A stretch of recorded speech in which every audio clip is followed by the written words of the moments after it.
안녕하세요. 이번에는 이제 20강으로 그 경매에서 이제 유치권을 좀 살펴보도록 하겠습니다.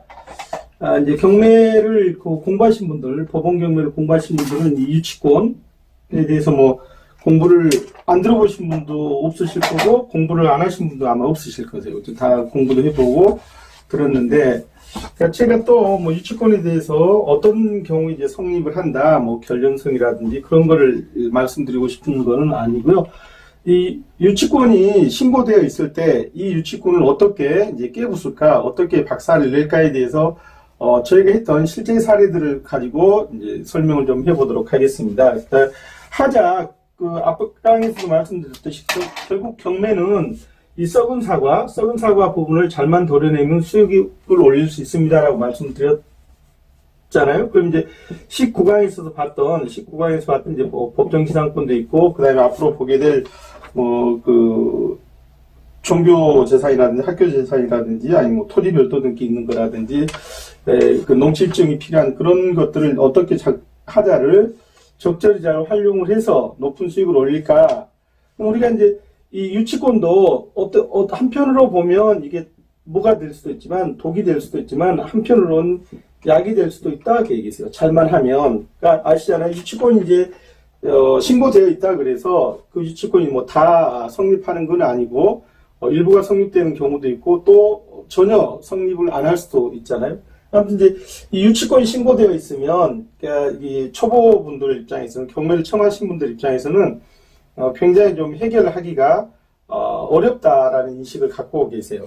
어렵다는 이제 인식을 가지고 계시는데 그럴 수도 있고 또 이제 안 그럴 수도 있다 하세요. 일단 우리가 우리 수준에서 여러분들 수준에서 경매 물건에 도전을 할 때 그 물건에 유치권 신고가 돼 있으면 일단 기본적으로 어떻게 이해를 하셔야 된다. 유치권이 성립된다는 걸 전제로 해서 권리 분석을 하고 수익 분석을 하셔야 된다 그 얘기세요. 그러면 이제 유치권이 신고된 그 금액만큼을 인수를 하고서라도 수익이 나는 가격대로 낙찰을 받으셨다가 어떻게 성립되는 걸 전제로 해서 받았던 이 유치권을 유치권을 깨면 이제 훨씬 더 높은 수익을 낼 수가 있습니다. 이제 고익이에요. 간단한 얘기잖아요. 그죠? 일단 낙찰을 받을 때는 유치권이 성립한다는 것 전제로 해서 응찰을 하셔서 한 다음에는 유치권을 깨면 수익이 이제 높을 수 있습니다라고 이제 말씀을 드리면 동의를 하시잖아요. 그러면 이 독이었던 유치권이 어떻게 우리 수익에 약이 되는가를 깨는 방법을 한번 보자세요. 그러니까 뭐 유치권 부존재 소송을 하고 그럴 수 있지만 만약에 우리 선생님들이 낙찰받은 물건에 유치권이 이렇게 유치권이 신고돼 있다. 다시 선생님들 어떤 경우에 유치권이 성립하고 하는 것들은 나중에 제가 다시 동영상을 추가로 찍을 때 그때 보여드리도록 하겠고요. 오늘은 어떻게 하면 유치권을 이제 깨는 방법이 어떤 건가를 좀 보자. 유치권을 깨는 방법을 보자 그러면 그러니까 법대로 하세요. 만약에 이 유치권이 허위 유치권이다. 만약에 이 유치권이 그러니까 보시면 이제 대강 유치권인지 이제 진짜 유치권, 진성 유치권인지 이제 허위 유치권인지 아시게 되잖아요. 그럴 때 만약에 저놈이 허위 유치권이라고 판단이 되면 그렇죠? 허위 유치권이라고 판단이 되면 유치권자를 형사고소하는 방법이 있으세요. 제가 제 책 권리분석 책에다도 써놨고 제가 전에 대학원 석사 다닐 때 분원문으로 쓴 내용도 있는데 허위 유치권자를 형사고소하는 방법이 있으세요. 제목을 보자 그러면 첫 번째 뭐냐면 경매방해죄.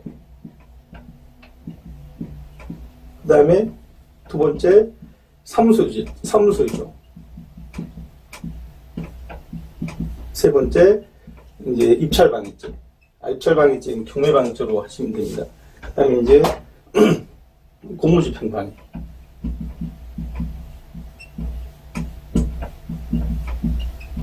그 다음에 재물손괴죄. 채권자, 재물 손괴죄. 그 다음에 만약에 그 유치권을 신고하라고 만약에 제3자가 그 저기 뭔가요 뭐 권했다 그러면 사무소 위조 교사죄로 형사고소할 수 있으세요. 상당히 이 공무집행 방해라든지 사무소 위조 및 행사에 관한 그 범죄는 실제 형사사건이 될 가능성이 굉장히 높습니다. 실제 저희가 2014년에 요 건으로 해서 저희가 2014년에 나중에 이제 그 구체적인 사례에서 보여드리겠는데 2014년에 여기 서울 지하철 5호선 장안평역 바로 인근에 있는 저희가 콜라텍을 지하 1층에 있는 콜라텍이 그때 노인 콜라텍입니다. 노인 콜라텍이 경매로 나와서 저희가 이제 NPL 물건이어서 NPL을 사서 응찰을 한번 해보려고 물건 조사를 했었는데 이 콜라텍이 대체로 평수가 한 500평 정도 됐어요. 식당까지 합해서 지하층 전체가 콜라텍이었습니다. 500평 정도 되는 녀석에 이 콜라텍 사장이 약 8억 원 정도를 들여서 실제입니다. 8억 원 정도를 들여서 공사를 했어요.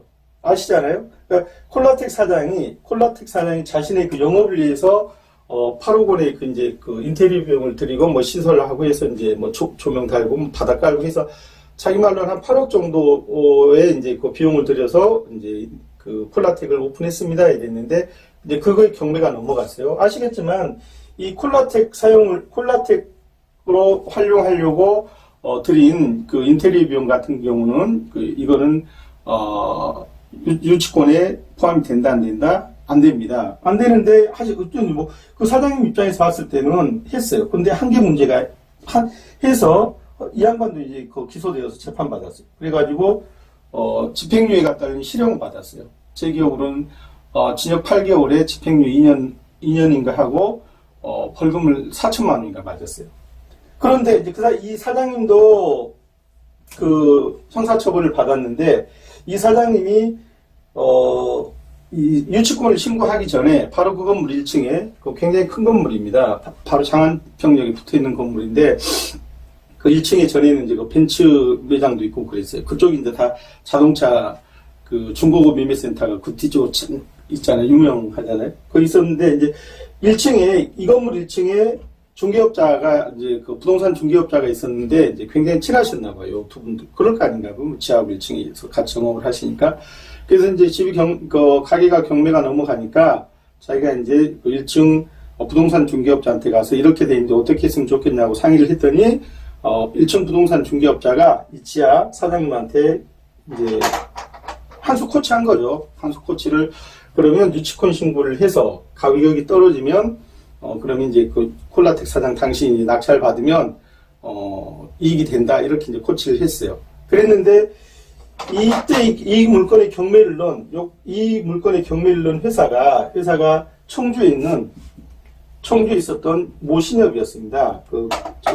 천주교 신협이었는데 이제 우리가 이 청주에 있는 신협하고 NPL 채권을 사려고 저기 한 25억짜리였는데 저 NPL 채권을 사려고 한참 협상하던 과정에서 이 청주 신협의 차장이 저희한테 이 얘기를 해주시더라고요. 콜라텍이 지금 8억 정도 유치권 신고를 했는데 그것 때문에 이제 가격이 떨어져서 우리가 손을 많이 보고 있다 그렇게 얘기를 하시길래 저희가 코치해드렸어요. 허위의 유치권이 성립을 안 하는 걸 뻔히 알면서 만약에 허위 유치권을 신고를 해서 그 가격 경매의 낙찰 가격에 변동을 주면 이런 죄들이 해당이 됩니다. 저촉이 됩니다. 굉장히 어마어마하잖아요. 그죠? 이거 허위 유치권을 함부로 신고할 일도 아니고 어떤 내 주변 사람이 경매당했다 해서 그 사람한테 유치권을 신고하라고 그렇게 교사할 일도 절대 아니다 그 얘기세요. 그래가지고 이 신협이 요 사장하고 이 콜라텍 사장님하고 1층 부동산 중개업자를 요 제목으로 그 서울 동부지방검찰청에 고발을 해버렸어요. 실제로. 그래가지고 이제 한창 경매가 진행되고 있는 도중에 이제 이 사장님하고 중개업자 아저씨하고가 기소됐어요. 재판 받았어요. 그래가지고 이 아저씨는 제 기억으로는 벌금을 한 3천 정도 맞은 것 같고, 중개업자도 벌금을 700만 원인가 맞았어요. 그 다음은 어떻게 됐냐. 물론, 기소되니까, 고소돼서 형사재판을 받았습니다라고 얘기를 하니까, 이 유치권은 말짱 허위 유치권이었을 거 아닌가 봐요. 그러니까, 이 양반이 이제 벌금 맞으니까 이 유치권도 어떻게 했냐면, 이제 취하했어요. 유치권 신청을 취하했어요. 그래가지고 어쨌든 요 전체를 이제 유치권을 이제 여기서 벗어난 사례가 있습니다. 실제. 그렇게 하고 제가 이제 한 14년에 저기 서울 구이동에 있는 아크로리버라는 그 주상복합 2층에 제가 한 75평 그 사무실을 낙찰을 받은 적이 있습니다. 지금도 아직도 갖고는 있는데, 거기에도 보면 이제 유치권 신고를 했었어요. 저희가 낙찰받은 물건에 유치권 신고를 했는데, 저희가 이제 그 경우 같은 경우는 이제 협상을 해서 10원짜리 하나 안 물고 유치권을 이제 이렇게 정리를 했습니다. 그래서 이제 지금은 이렇게 개괄적으로 유치권이 이렇습니다라고, 아까도 말씀드렸듯이 어떤 경우에 성립하고 하는 것들은 나중에 이제 미주알고지알 제가 경매물건 낙찰받았는 그 실제 사례를 쭉 이렇게 한 꼭지씩 보여드릴 때 설명을 해드리겠고요. 어쨌든 이제 요번에는 이제 유치권 신고가 돼 있는 놈을 지리멸렬하게 협상을 하지 마시고 그냥 내가 낙찰받았는데 계속 그 유치권을 주장하고 나를 이제 명도를 안 해주고 하면 막바로 좀 살벌하긴 하지만 이런 제목으로, 그러니까 유치권자를 형사고소를 할 때 경매방해죄, 사무소 위조 및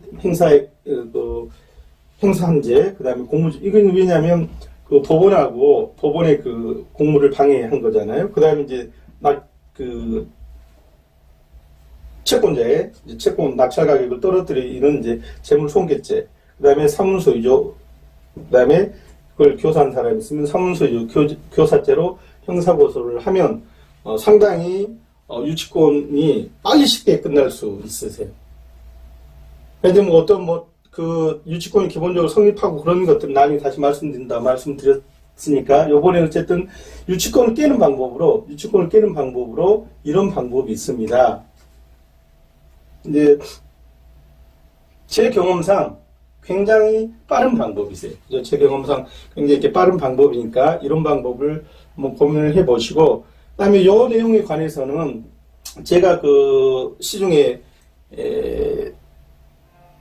써서 시중에 팔고 있는 그 권리분석 책에 보면, 요 권리분석 책에서 유치권 편에 보면 요렇게 이제 하면 이제 그 효과적입니다라는 책 내용이 있습니다. 그래서 공부가 더 필요하신 분은 그 책도 한번 사보시면 아마 유치권 해결하는데 도움이 좀 될 것 같습니다. 이번 강좌 이걸로 마치겠습니다. 감사합니다.